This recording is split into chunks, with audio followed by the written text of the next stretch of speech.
હાલાર તીર્થધામ આરાધના ધામ ખાતે ત્રિદિવસીય દીક્ષા સમારોહ યોજાયો। થાનગઢમાં સ્વર્ગીય મનસુખભાઈ શિવાભાઈ નારાયણિયા અને ભાનુબેનની દીકરી મુમુક્ષ રોહિણીબેન જૈન દીક્ષા ગ્રહણ કરશે।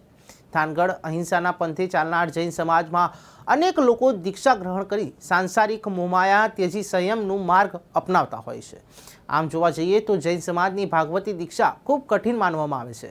તેમાં સત્ય, અહિંસા, અપરિગ્રહ, બ્રહ્મચર્ય અને ઔચર્ય જેવા 5 મહાવ્રતનું પાલન કરવું પડે છે। સંસારના બધા જ મોહ ત્યજી દીક્ષાર્થીઓ ધન મિલકતનું દાન કર્યા પછી સમગ્ર જીવન પોતાની પાસે કોઈ પણ પ્રકારની ધન મિલકત રાખતા નથી।